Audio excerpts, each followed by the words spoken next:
Queridos irmãos, nós, no primeiro domingo da Quaresma, tradicionalmente lemos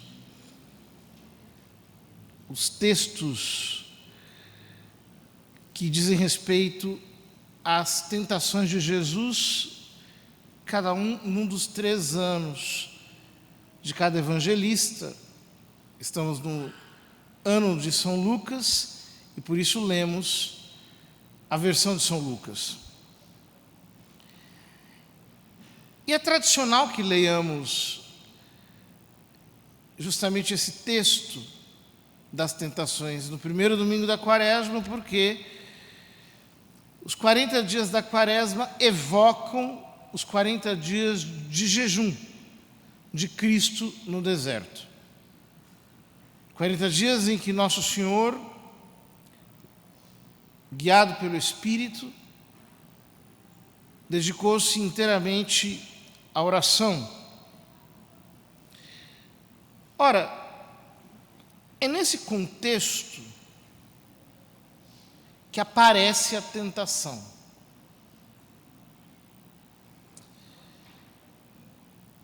É muito interessante que Santiago, na sua epístola, logo no capítulo 1, diz que Deus não nos tenta,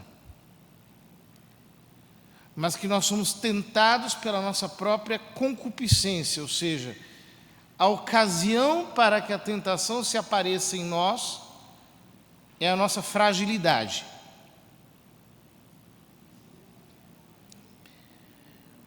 E de fato, no Pai Nosso, Nosso Senhor nos ensina a rezar: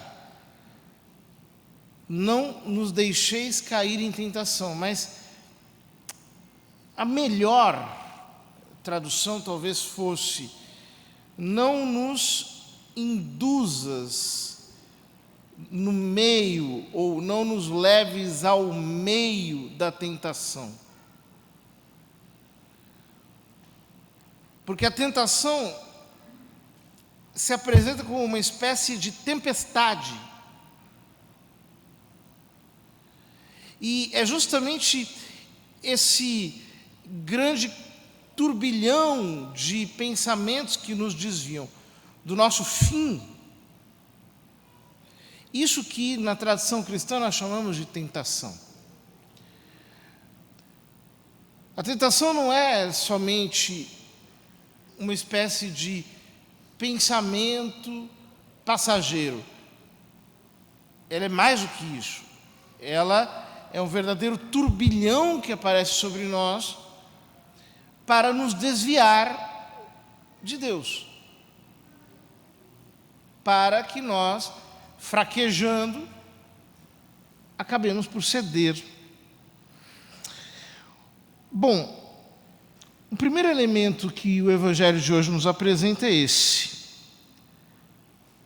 não comeu nada naqueles dias e depois disso sentiu fome.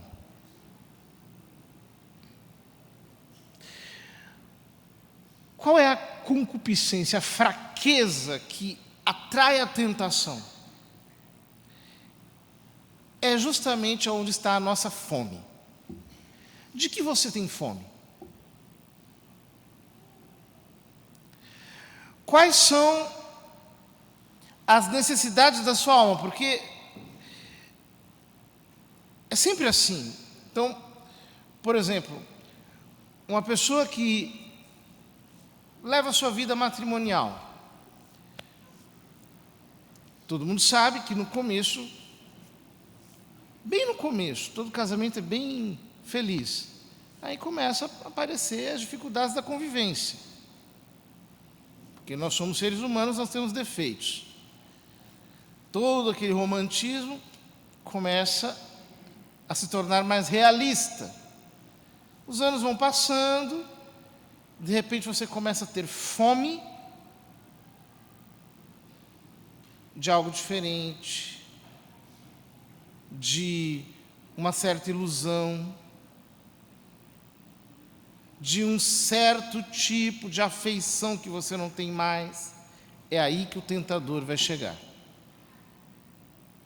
A tentação vai estar aí. Ah, você é ambicioso.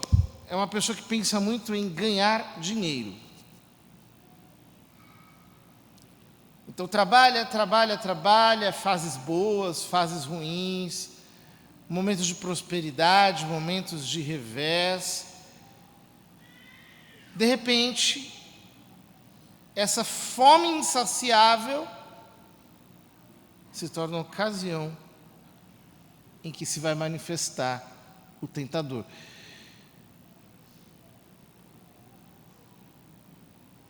Poder. Você é alguém vaidoso,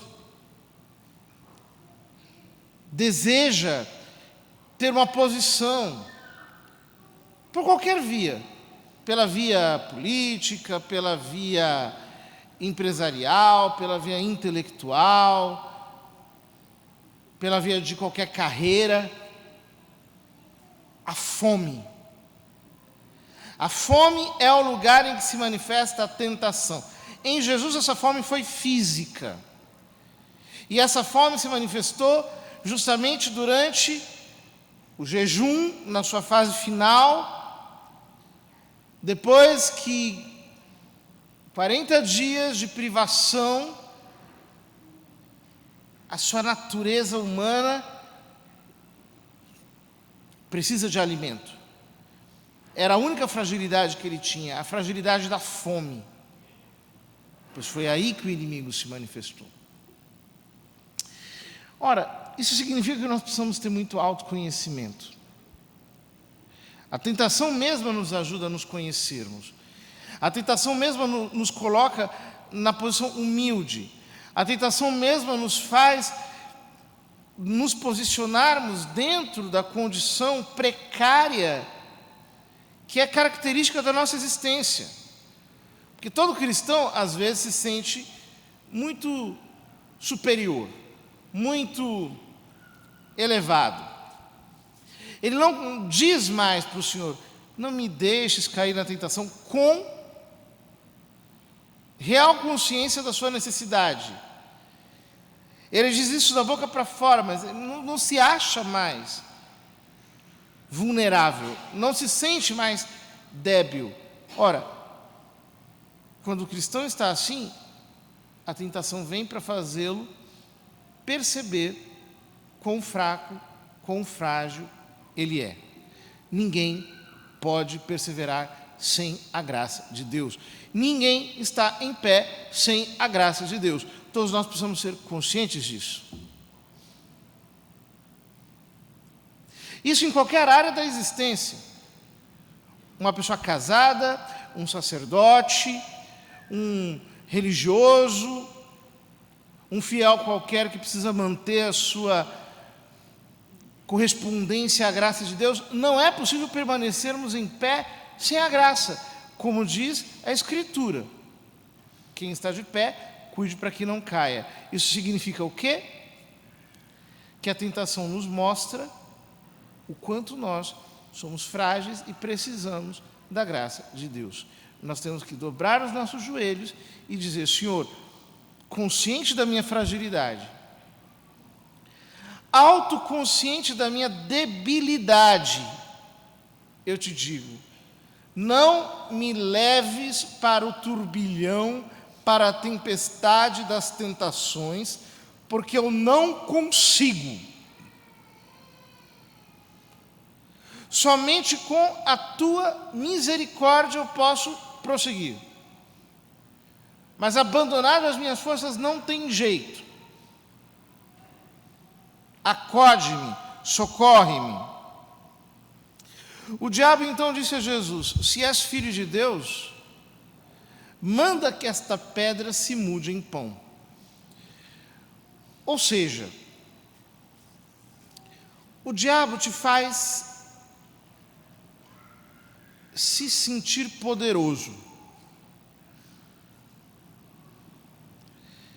Ele estimula em você as suas potencialidades, as suas capacidades. Vejam, Jesus é filho de Deus. Ele tem poder de transformar a pedra em pão? Tem. Ele não está com fome? Está. Isso seria um pecado? Não seria. Se ele simplesmente transformasse a pedra em pão, não seria um pecado. Só que isso também não seria a providência de Deus, a ordem correta das coisas. Ser humano não transforma pedra em pão. Ser humano, para fazer pão, ele precisa plantar o trigo, esperar o trigo crescer, ele tem que colher o trigo, ele tem que separar a semente, o conteúdo, tirar a casca, tem que moer, tem que amassar, tem que esperar crescer, tem que assar, tem que esperar esfriar para depois comer.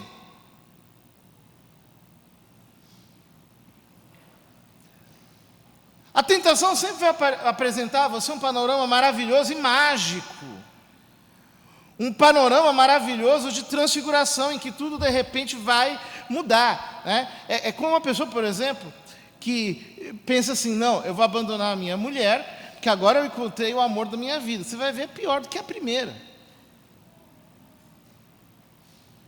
Que ilusão. Não existe isso de que há alguém perfeito, há alguém maravilhoso, há uma situação paradisíaca.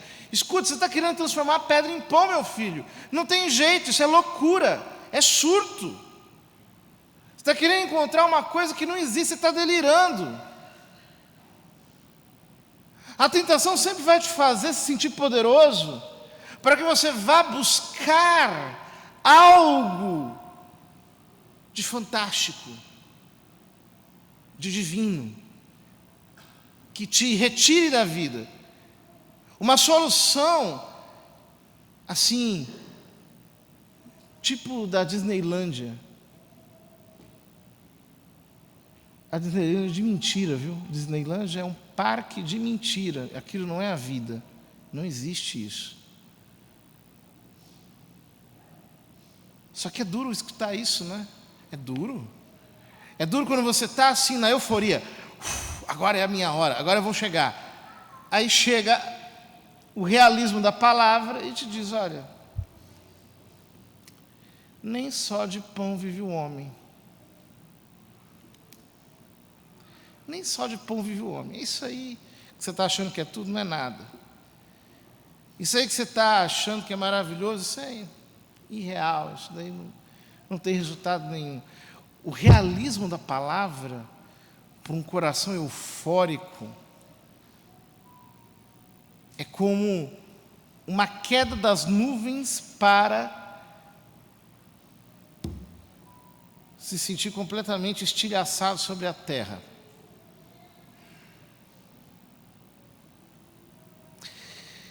Notem que o diabo chega de repente, ele chega para Jesus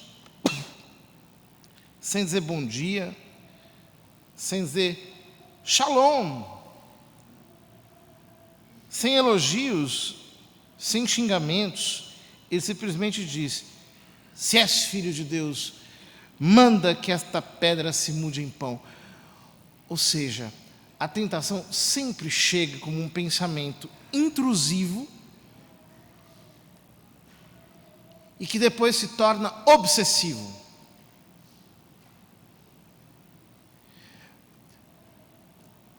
Consequentemente ativando os mecanismos de ansiedade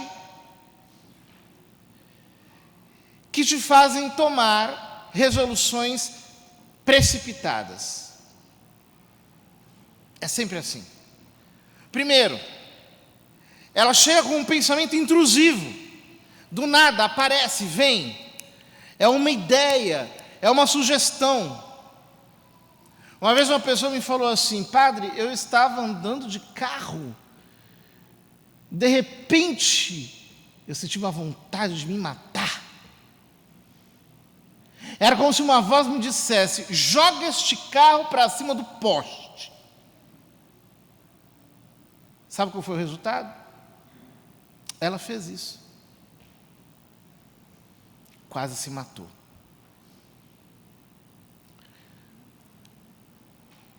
Pensamentos intrusivos, que se tornam obsessivos, ideias fixas, porque a tentação apresenta um bem aparente para você que te faz se sentir em déficit. Parece que se você não tiver aquilo, você está se condenando, você é a pessoa mais desgraçada do mundo, você não é feliz, você não provou o suficiente, você não foi até o fim da linha, você não sabe quem você é. Ou seja, ela chega arrombando as suas portas, te forçando.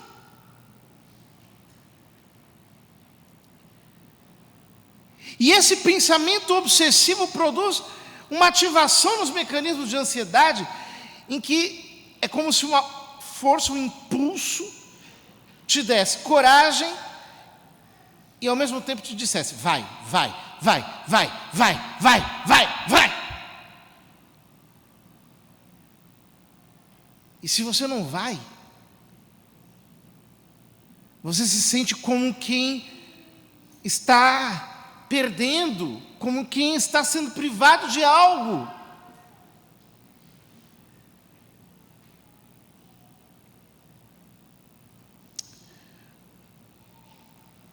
Na segunda tentação, o diabo leva Jesus para o alto. Você vê que ele não leva para baixo, né? A tentação, ela não vai te jogar para a humildade. Ela não te faz descer para a realidade, ela te leva lá para cima. E mostra-lhe num instante todos os reinos do mundo, ou seja, um flash, é um relance. Por isso que ela se constitui de pensamentos intrusivos, obsessivos, ansiosos, que te levam a tomar decisões precipitadas. Eu te darei todo este poder e toda a sua glória, porque tudo isso foi entregue a mim e posso dá-lo a quem eu quiser. Portanto, se te prostrares diante de mim em adoração, tudo isso será teu. Ou seja, o diabo está dizendo a Jesus: se entregue, se renda, se jogue, pare de resistir. Há um pensador que diz que o único modo de vencer a tentação é entregando-se a ela. Olha que coisa demoníaca, hein? Porque esta é a fraude da tentação. A fraude da tentação é assim: olha, eu tenho um mundo, você tem que se entregar para mim, eu sou o cara. É agora ou nunca. Se entrega nos meus braços, se joga. Você tem que se render. Se entrega, porque eu sou o cara, eu tenho tudo. Não tem nada. É verdade que o diabo é o príncipe desse mundo, segundo a Escritura? Sim, porque esse mundo está podre e corrompido. O reino de Deus ainda aqui é uma semente de mostarda. Então, infelizmente, aqueles que predominam e prevalecem sobre esse mundo são a banda podre, não tem jeito. Mas, ao mesmo tempo, não é verdade que ele tem todo esse poder. Quando Jesus ressuscita, ele sobe, no final do Evangelho de São Mateus, com os apóstolos para o Monte da Galileia, e ele diz assim: toda a autoridade, toda a exousia foi me dada no céu e na terra. Ou seja, depois que ele passa pela cruz, toda a autoridade lhe é dada no céu e na terra. Isso significa o quê? Que só tem autoridade plena sobre a terra quem antes tem autoridade plena sobre o céu. O diabo é um vassalo de Deus. Ele nunca pode nos atacar mais do que o que a providência permite para a nossa santificação. Portanto, não se renda, Não se renda. Não confesse aquilo que a tentação quer que você confesse. Seja forte nesse jejum. Ou seja, nesta experiência de enfrentar as próprias fomes na quaresma, de olhar as próprias fomes cara a cara, nessa grande terapia que nos faz nos tornarmos autoconscientes da nossa própria fragilidade. Olha para isso de frente e, ao invés de se render, não se entregue. Porque Jesus diz, a Escritura diz, adorarás o Senhor teu Deus e só a Ele servirás. Portanto, eu só quero aquilo que Deus quer. Eu só quero a Deus. Mais nada. Depois o diabo levou Jesus a Jerusalém, o centro da religião judaica. Colocou sobre a parte mais alta do templo. Veja que o diabo não leva Jesus para o palácio de Herodes, palácio de Pilatos, ou para, algum lugar de uma falsa religião. Não, ele leva no templo de Jerusalém. Então não pense que o diabo não está no templo, não. Às vezes ele está sim, viu? Se és filho de Deus, atira-te daqui para baixo, porque a Escritura diz, Deus ordenará aos teus anjos a teu respeito, que te guardem com cuidado, e mais ainda, eles te levarão nas mãos para que não tropeces em alguma pedra. O próprio capeta citando a Bíblia, olha que coisa fantástica. Citando trechos da Escritura.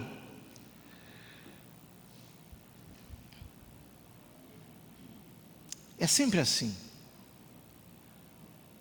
Na tentação, ele sempre vai querer te encorajar. Ele diz, joga-te daqui para baixo, vai, faz. A palavra diz que Ele está te guardando. Os anjos estão te protegendo. Olha a tua devoção, olha a tua fidelidade. Como é que Deus não vai te ajudar? Como é que Deus não vai te proteger? Como é que Deus não vai te abençoar? Se joga, meu filho. Se atira. Arrisca. Porque quem não arrisca, não petisca. Porque quem não ousa, não obtém. Quem não aposta, não ganha. Vai lá. Se joga. É sempre assim.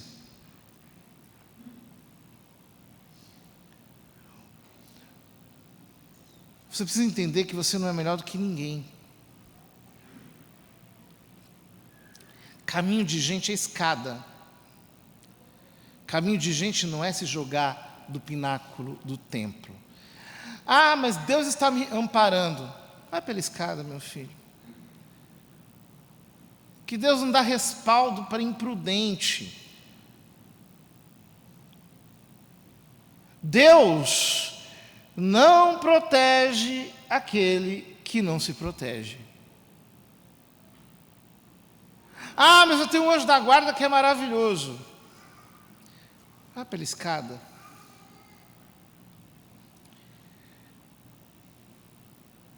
E a verdade é que muitas vezes as pessoas querem nos ver mal. Desculpa dizer isso, tá? Mas o ser humano não é tão bonzinho assim, não. Quantas vezes você vai falar com alguém, ao invés das pessoas te colocarem um freio, né? Dizer, pensa melhor, vai com calma, não se agita, não seja ansioso. O que as pessoas dizem é, vai, se joga, se atira, vai. Quem é que você tem ouvido? Quem é que está te aconselhando? Quem é que tem sido um barulho na tua cabeça? Quem é a voz que tem entrado em você e tem te encorajado a fazer aquilo que você quer? Esse é o pior. Aquilo que você quer.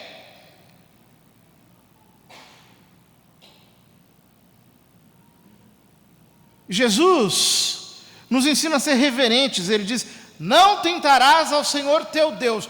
Olha que coisa incrível o modo como terminam as tentações. Jesus está sendo tentado e ele está dizendo: eu não vou tentar a Deus.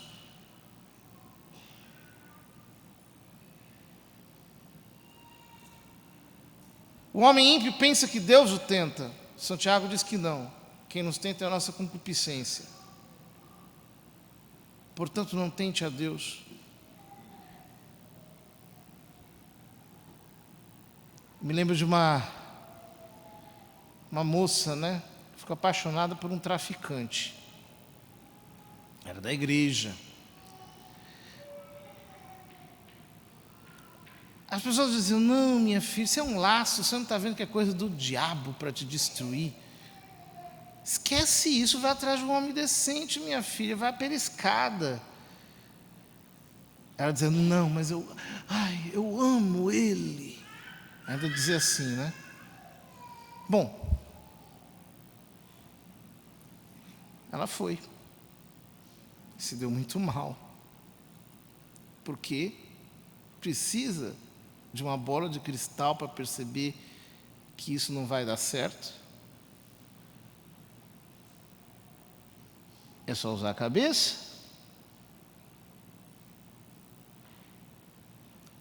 Só que naquela hora você acha que você é diferente. Não, comigo vai dar certo, Deus está me ajudando, eu estou rezando, vai acontecer, não é o que eu quero, são os meus sonhos. E entra aquela carga de sentimentos, e não, a gente tem que pensar positivo, a gente tem que ser, imagina, a gente tem que acreditar na vida, e entra poesia, entra música, entra batuque, entra o que você quiser. E no final, você atira pérolas aos porcos, atira pérolas aos cães, os cães te destroçam, os porcos te enlameiam, você termina sujo e destruído, e não dá para reclamar, porque já está escrito antes para que ninguém reclame depois. Jesus vence as tentações dizendo: a Escritura diz. A Bíblia não é um livro de romance, a Bíblia é um livro realista. Você vê a história de um monte de gente que se ferrou, do Gênesis ao Apocalipse. Para quê? Para que você entenda: eu não sou diferente.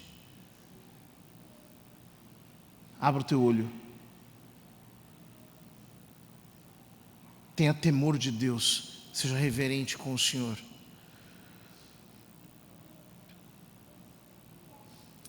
Terminada toda a tentação, o diabo afastou-se de Jesus para retornar no tempo oportuno. Uma coisa sobre o diabo que nós devíamos entender é que ele vai e volta, viu? E Jesus diz que quando ele volta com 7 demônios piores do que ele, para arrasar mais ainda. Quando você vence uma tentação, saiba, ela vai voltar na versão 2.0. Se você vencer, depois ela volta na versão 3.0 Plus. Se você vencer, ela vai voltar na versão 4.0 Plus Max. Não vai ter jeito. Por quê? Porque nós estamos aqui não para descansar. Nós somos igreja militante, nós estamos aqui para lutar. Não pense que você vai colocar o pé na esteira e que você vai sair na Jerusalém Celeste. Você vai chegar no céu todo arrebentado, cheio de marcas e cicatrizes, de desgostos e de cruzes e de dificuldades, como quem atravessou uma selva e chegou lá do outro lado. E ainda você vai chegar lá e vai dizer: foi só pela graça, porque eu não teria a força de chegar até aqui, eu teria morrido na primeira estação. É assim. Que Deus nos ajude, queridos irmãos, e que nós aprendamos a lidar com as nossas próprias fraquezas,